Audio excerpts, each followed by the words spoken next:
બનાસકાંઠાના સરહદી પંથકમાં થયેલ ઘરફોડ ચોરીના ગુનાનો ભેદ ઉકેલતી થરાદ પોલીસ। આરોપીને ઝડપી લેવા થરાદ પોલીસને મળી મોટી સફળતા। પોલીસ મહાનિરીક્ષક સરહદી રેન્જ કચ્છ ભુજ તથા અક્ષયરાજ પોલીસ અધિક્ષક બનાસકાંઠા જિલ્લાનાઓએ પોલીસ સ્ટેશન વિસ્તારમાં બનેલ અનડિટેક્ટ ચોરીના ગુનાઓ શોધી કાઢવા સૂચના કરેલ।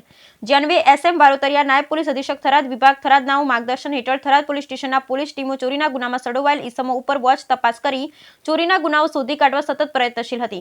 જેમાં થરાદ પોલીસ સ્ટેશનના ડેલ ગામે ઘરફોડ ચોરીના ગુનાઓ બનેલ હોય, જેમાં Tharad police station part A ગુનો નંબર 11 19 50 50 24 10 90 ભારતીય સંહિતા 2023 ની કલમ 305A 331 4 54 મુજબનો ગુનો તારીખ 26/12/2024 ના નોંધાયેલ હતો। જે પણ ઉકેલાયેલો ઘરફોડ ચોરીનો ગુનો હોય જેને શોધવા અલગ અલગ ટીમો બનાવેલ હતી। જેમાં મળેલ માહિતી અને ટેકનિકલ એનાલિસિસ આધારે હિતેશભાઈ મુળાભાઈ ઉમાભાઈ પારેગી રહે તળાવ શીમ તાલુકો વાવવાળો ગુનામાં સંડોવાયેલ હોય, જેની તપાસ કરતા વાહન ચેકિંગ દરમિયાન સદરુ ઈસમ મળી આવતા તેની યુક્તિ પ્રયુક્તિથી પૂછપરછ કરતા ડેલ ગામે થયેલ ચોરીની કબૂલાત કરતા તેની સાથે ચોરી કરવા આવેલ બીજા બે ઈસમ હિતેશભાઈ નાનજીભાઈ રાજાભાઈ પરમાર રહે તળાવ શીમ તાલુકો વાવ તથા અર્જણભાઈ બાબુભાઈ ભાવાભાઈ પરમાર રહે તળાવ તાલુકો વાવવાળા સંડોવાયેલા હોય, જે બે ઈસમોને પકડી પાડવામાં આવેલ છે। જે પકડાયેલ ત્રણેય ઈસમો પાસેથી ડેલ ગામે ચોરીમાં ગયેલ દાગીના તથા રોકડ રકમ તપાસના કામે રિકવર કરવામાં આવેલ છે। જેની પૂછપરછ દરમિયાન થરાદ પોલીસ સ્ટેશનના ચુડમેર ગામે બે અલગ અલગ જગ્યાએ ચોરી કરેલ તથા માવસરી પોલીસ સ્ટેશનના ફાંગડી ગામે તથા વાવ પોલીસ સ્ટેશનના ભાખરી અને ટેરિયાણા ગામે અલગ અલગ ઈસમો સાથે મળી ચોરી કરેલ હોવાની કબૂલાત કરેલ। આમ કુલ 6 ઘરફોડ ચોરીના વણ ઉકેલાયેલા ગુનાનો ભેદ ઉકેલાયો છે। બ્યુરો રિપોર્ટ ભરત ઠક્કર,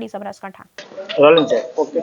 જી, અમે થરાદ પોલીસ અને અમારા એબ્સ્કોન્ડર સ્કોડ છે એમના સભ્યએ ગુનો ડિટેક્ટ કરેલ છે અને એમાં કુલ આરોપી 3 પકડાયેલા છે અને તમામ મુદ્દામાલ જે ડેલ ગામની ચોરી થઈ તો અને તમામ મુદ્દામાલ લગભગ આવી ગયો છે। આ સિવાય પણ આ રીઢા ચોર છે, આ સિવાય પણ એણે ટોટલ અમારા 5 ગુનાઓ બીજા એટલે ડિટેક્ટ થયેલા છે। એટલે આમ કુલ ટોટલ 6 ગુના ડિટેક્ટ થયેલા છે અને એક માવસરી પોલીસ સ્ટેશનનો ગુનો છે, 2 વાવ પોલીસ સ્ટેશનના ગુના છે અને કુલ થરાદના 3 ગુના, આમ ટોટલ 6 ગુના ડિટેક્ટ થયેલા છે। અને આ ચોર ખૂબ જ મતલબ સાતીર હતા અને તેઓ રાત્રિના સમયે ઘરમાં કોઈ મતલબ બેન દીકરીઓ હોય સૂઈ રહ્યા હોય એવા ઘરને ટાર્ગેટ કરતા હતા અને પછી જેને મકાનનો તાળું હોય તો તાળું ખોલી અને જો મકાન એમને ખુલ્લું હોય તો એમાંથી જે પેટડી હોય એ પેટડીમાંથી જે સોના ચાંદીના દાગીના લઈ જવાના આનો એમો છે।